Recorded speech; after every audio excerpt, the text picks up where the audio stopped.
Very good morning student. Management of receivable यानी कि आपका प्राप्य प्रबंध पार्ट 5 में आज हम कुछ प्रैक्टिकल क्वेश्चन के बारे में डिस्कस करने वाले हैं। तो देखिए, फर्स्ट क्वेश्चन जो हमने लिया है वो है, क्वेश्चन आपसे पूछ रहा है कि from the following information calculate average collection period. आपको क्या निकालना है?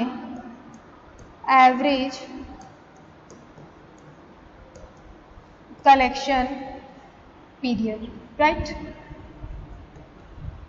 ये 7 मार्क्स में क्वेश्चन आता है, आपको ध्यान रखना है।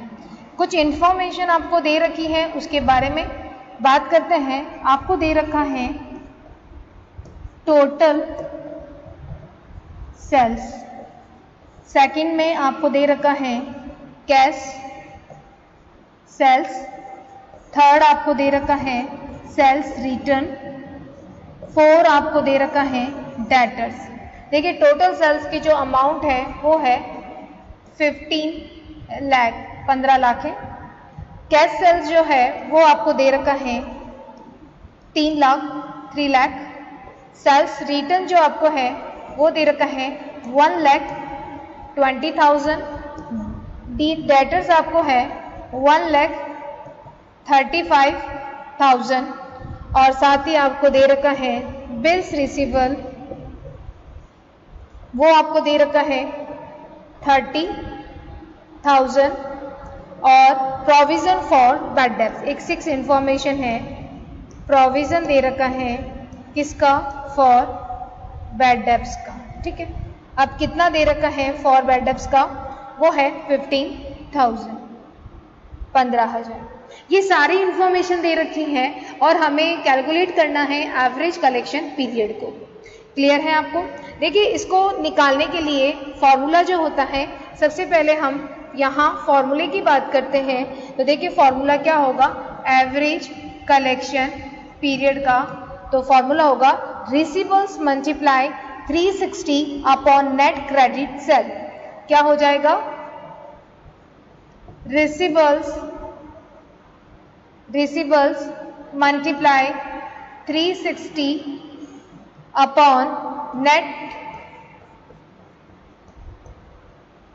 क्रेडिट सेल्स, ठीक है। अब हमें रिसीवेबल्स को कैलकुलेट करना है, नेट क्रेडिट सेल्स को कैलकुलेट करना है। अब आप जानते हैं टोटल सेल्स कितनी है? 15 लाख दे रखी है, ठीक है। उसमें से कैश लेस, जो आपकी कैश सेल्स है उसको लेस कर देंगे। टोटल सेल्स हैं, उसमें से कैश सेल्स को जब माइनस करेंगे तो हमारा क्या आ जाएगा? Credit sale. और क्रेडिट सेल में से हम जो आपका सेल्स रिटर्न है उसको क्या करेंगे? माइनस कर देंगे। तो ये हमारे पास में आपका जो टोटल कह सकते हैं नेट क्रेडिट सेल्स वो आ जाएगी, ठीक है। तो देखिए क्या बनेगा, working note first net credit sales, ठीक है। अब उसके लिए आपको क्या फॉर्मूला होगा? टोटल सेल्स माइनस, आप ऐसे भी कर सकते हैं, cash sales plus sales return. Total sales कितनी थी क्वेश्चन में? 15 लाख। कितनी थी? 15 लाख। कैश सेल कितनी है? 3 लाख और सेल्स रिटर्न आपको दे रखा है 1,20,000। तो देखिए, टोटल सेल्स हम लिख देंगे 15 लाख माइनस कैश सेल्स कितनी है?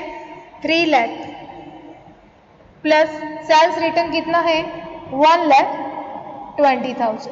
क्लियर है? यानी कि इसको लेस करने के बाद हमें मिल जाएगा हमारा नेट क्रेडिट सेल्स, ठीक है। तो यहाँ पे जो हमारा आंसर आ रहा है वो क्या आ जाएगा? 10,80,000। तो हमारा फर्स्ट वर्किंग नोट बन गया है नेट क्रेडिट सेल का। क्लियर है आपको? अब देखिए, यहाँ पे आपको रिसीवेबल्स निकालने हैं। रिसीवेबल्स के लिए आपको इंफॉर्मेशन दे रखी है, डेटर्स दे रखा है 1,35,000 का, BR 30,000 और प्रोविजन फॉर बैड डेब्ट्स 15,000। तो उसको निकालने के लिए डेटर्स प्लस बिल्स रिसीवेबल और माइनस जितना हमारा बैड डेब्ट्स रहेगा वो कर देंगे। यानी कि 1,35,000 प्लस BR कितना है? 30,000 प्लस और माइनस कर देंगे जो प्रोविजन फॉर बैड डेब्ट्स है, तो क्या निकल जाएगा? रिसीवेबल्स।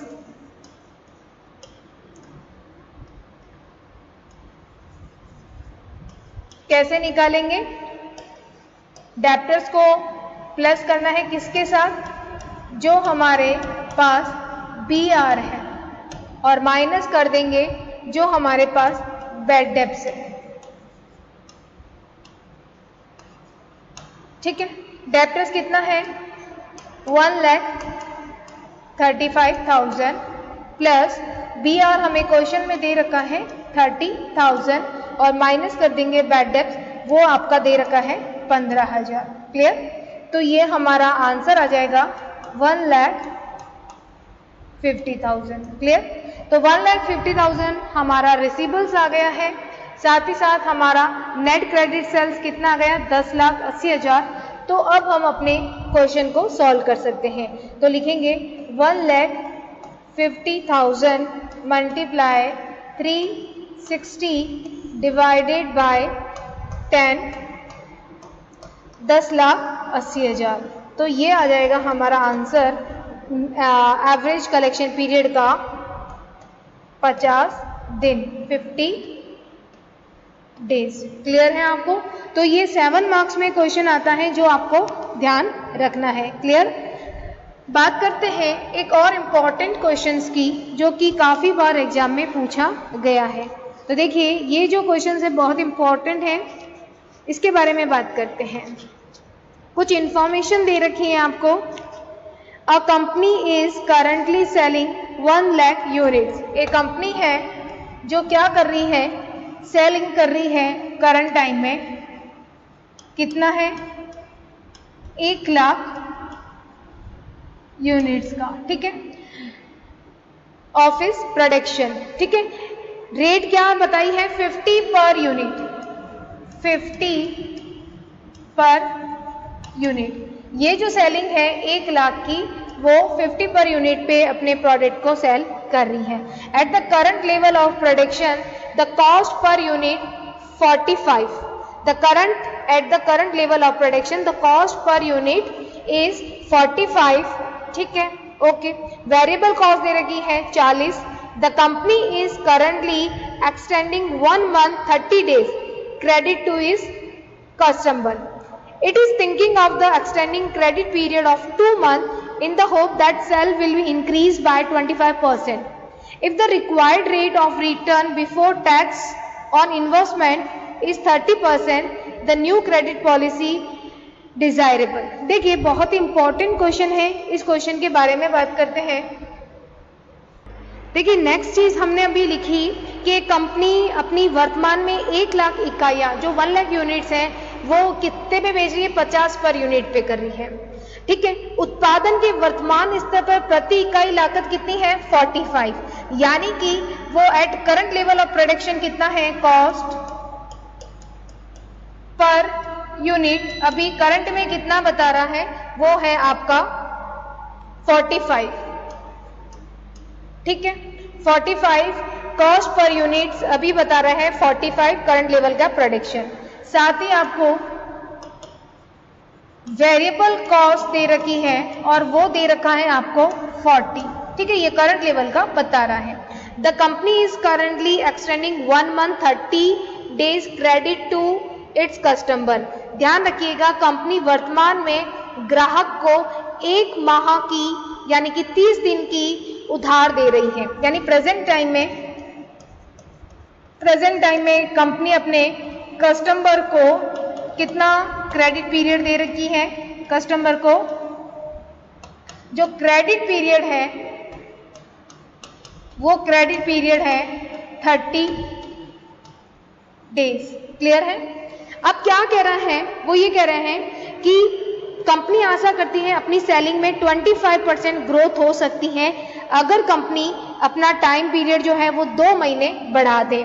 ठीक है, यानी कि it is taking extending credit period. अगर इस क्रेडिट पीरियड को कंपनी आगे बढ़ाती है, एक्सटेंड करती है, कितना? 60 डेज। ध्यान रखिए बहुत इंपॉर्टेंट क्वेश्चन है। अगर 30 दिन से 60 दिन करती है तो संस्था ऐसा मानती है कि जो आपकी सेल्स हैं, जो विक्रय हैं, उसमें 25% वृद्धि होने के चांस रहेंगे। अगर संस्था, ध्यान रखिएगा क्वेश्चन क्या कह रहा है कि यहाँ पे संस्था 30 दिन का उधार दे रही है प्रेजेंट टाइम में, अब वो फ्यूचर में टाइम पीरियड कितना एक्सटेंड कर रही है 60 डेज, और इससे सेल्स कितनी बढ़ेगी 25%। और साथ ही यदि कर से पूर्व विनियोग पर प्रत्याय की दर 30% हो, इट मीन्स क्या कह रही है कि भाई अगर वो ये सब करे तो ध्यान रखिएगा जो रेट ऑफ रिटर्न है बिफोर टैक्स ऑन इन्वेस्टमेंट वो 30% है। एक इंफॉर्मेशन क्या दे रखी है, रेट ऑफ इन्वेस्टमेंट, विनियोग पर प्रत्याय की दर कितनी है 30% बिफोर टैक्स। ओके, अब आपसे ये पूछा जा रहा है क्या ये पॉलिसी अडॉप्ट करनी चाहिए या नहीं करनी चाहिए फर्म को। क्वेश्चन क्लियर हुआ होगा। एक कंपनी है जो विक्रय बढ़ा रही है, 1 लाख का बेचती है 50 per unit, cost per unit कितनी है 45, वेरिएबल कॉस्ट कितनी है 40, कस्टमर को टाइम पीरियड दे रही है वो 30 डेज। अब आपसे पूछा जा रहा है कि वो एक नई पॉलिसी को फॉलो कर रही है, उस पॉलिसी में क्या होगा 60 दिन टाइम पीरियड बढ़ा देगा कस्टमर का, ठीक है, इससे 25% की सेल बढ़ेगी। आपको पता है ना कि ज्यादा उधार हम बेचेंगे तो हमारी सेल बढ़ेगी। हमने पढ़ा था कि लिबरल पॉलिसी में सेल, क्रेडिट सेल अगर जितनी ज्यादा होगी तो हमारा जो कह सकते हैं जितनी ज्यादा लिबरल पॉलिसी उधार आप ज्यादा बेचोगे तो आपकी क्रेडिट सेल बढ़ेगी, ठीक है। साथ ही आपको रेट ऑफ इन्वेस्टमेंट कितना दे रखा है आपको 30% यदि कर से विनियोग पूर्व आए, टैक्स से बिफोर। अब इसके सॉल्यूशन के लिए हम क्या करेंगे, देखिए सबसे पहले आपको ध्यान रखिएगा इस क्वेश्चन में सबसे पहले आपको एडिशनल सेल्स निकालनी है। सॉल्यूशन करेंगे एडिशनल सेल्स, ठीक है। एडिशनल सेल्स कितना है 25% इंक्रीज होने का वो बोल रहा है आपको, तो आपकी यूनिट कितनी है 1 लाख और उसका 25% हम निकालेंगे तो कितना आएगा 25,000, ठीक है। अब वो कॉस्ट पर यूनिट कितनी थी 50, क्लियर है, ठीक है। तो ये कितना आ गया 12 लाख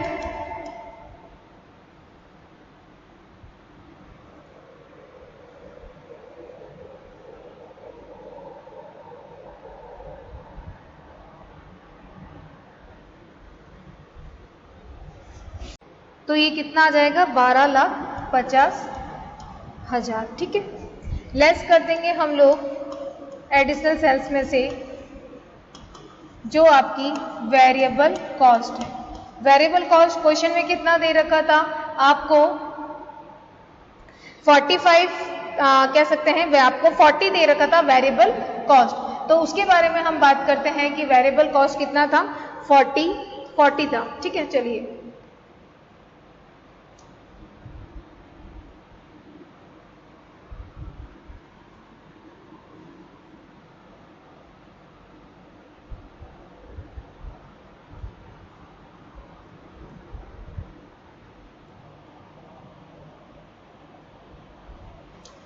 वेरिएबल कॉस्ट में वेरिएबल कॉस्ट 25 आपकी एडिशनल बढ़ रही है, मल्टीप्लाई करेंगे 40 तो ये आ जाएगा आपका 10 लाख, ठीक है। माइनस कर दीजिए 2,50,000, क्लियर। तो ये कहलाएगा additional income,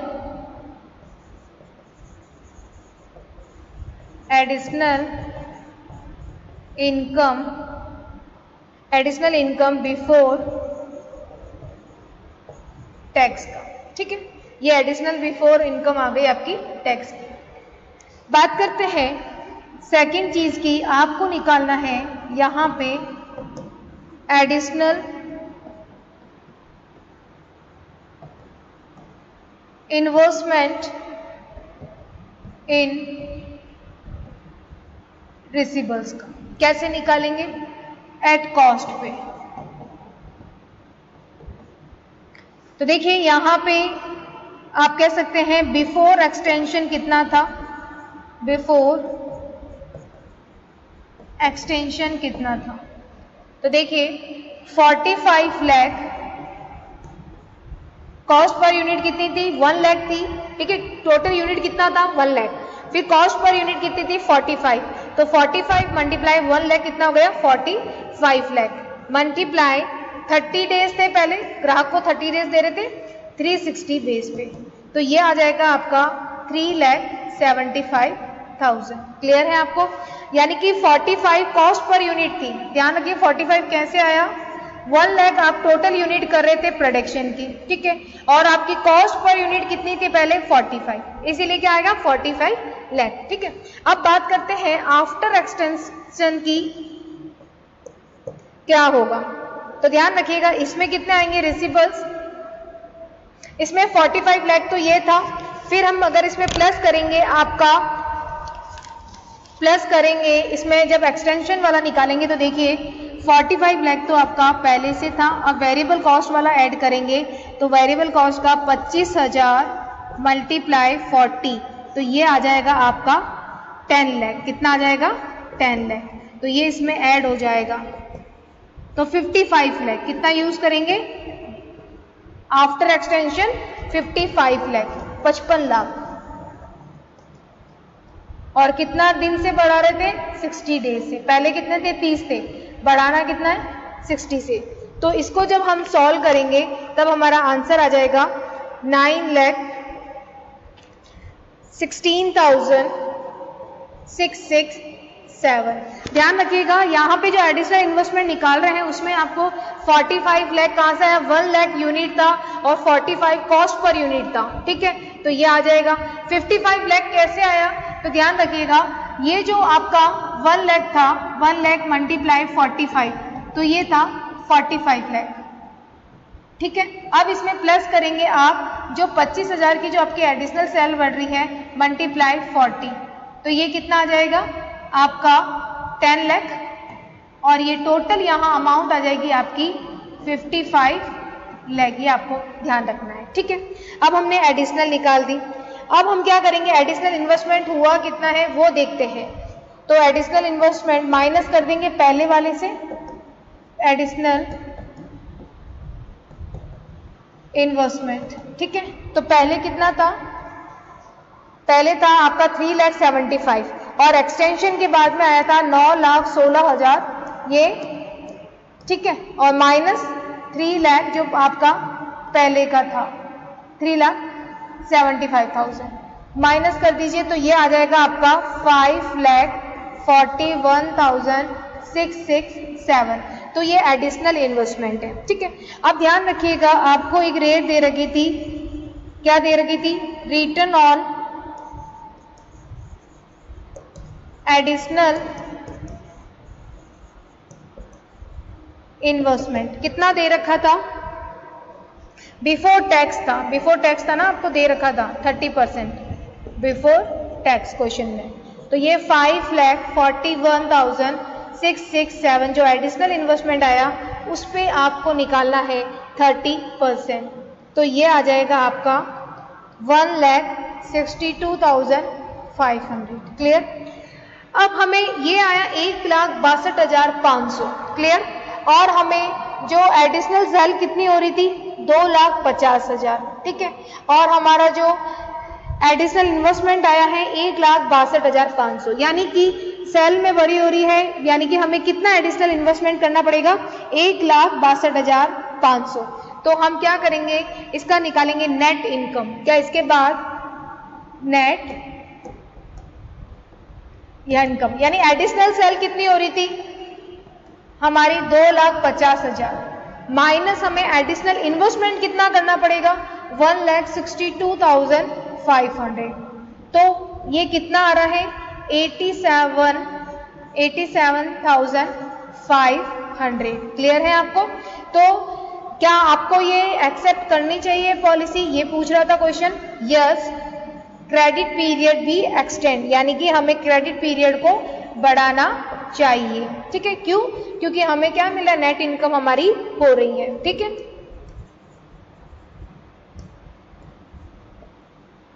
yes credit period भी एक्सटेंडेड। अब ध्यान रखिएगा, अगर आपकी नेट सेल बढ़ रही थी, एडिशनल सेल कितनी थी 2,50,000, आपका नेट इन्वेस्टमेंट आप 1,62,500 कर रहे हो, इसीलिए आपको नेट इनकम हो रहा है, ठीक है, ये आपका नेट इनकम होगा। अगर सपोज दैट आपकी एडिशनल सेल्स यहाँ पे 3 लाख होती और एडिशनल जो इन्वेस्टमेंट है वो आपको 3,50,000 का करना होता, तो 50,000 हमारे लिए लॉस होते।